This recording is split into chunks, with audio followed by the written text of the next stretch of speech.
Մեթյու Հենրի, ամենօրյա ընթերցանություն, օր հունիսի 13։ Բայց Տերը հաճեց նրան զարկել, ցավեցնել, երբ որ նրա հոգին մեղքի զոհն արավ։ Նա պիտի սերունդ տեսնե և օրերը երկարացնե, և Տիրոջ հաճությունը պիտի հաջողվի նրա ձեռքովը։ Եսայի 53-րդ գլուխ 10-րդ խոսք։ Եկեք և տեսեք, թե ինչպես է Քրիստոսը սիրել մեզ։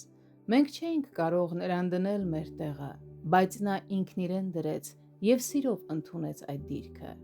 Այսպիսով նա կրեց աշխարհի մեղքը այն իր վրա վերցնելով։ Նա սիրով դրեց իր կյանքը, որը եղավ մեր մեղքի վարձքը։ Նկատեք նրա փառավորված վիճակի շնորհներն ու փառքերը։ Քրիստոսը իր ընտանիքի հոգատարությունը չի վստահի ուրիշին։ Աստծո նպատակները անպայման պիտի կատարվեն, և այն ամենը, ինչ ձեռնարկվում է Աստծո կամքի համաձայն, պետք է հաջողվի։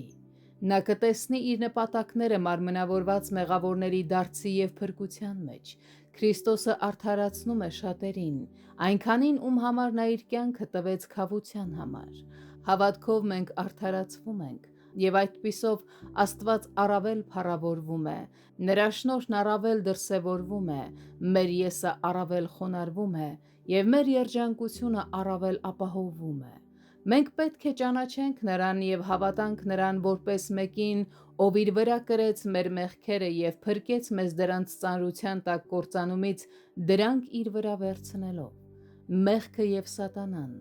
մահը և դժոխքը, աշխարհը և մարմինը, ահա այն հզոր թշնամիները, որոնց նա հաղթել է։ Այնինչ Աստված նախատեսել էր Փրկչի համար, նա անպայման պիտի ստանա։ Երբ նա գերությունը գերեվարեց, մարդկանց համար պարգևներ ընդունեց, որպեսզի մարդկանց պարգևի։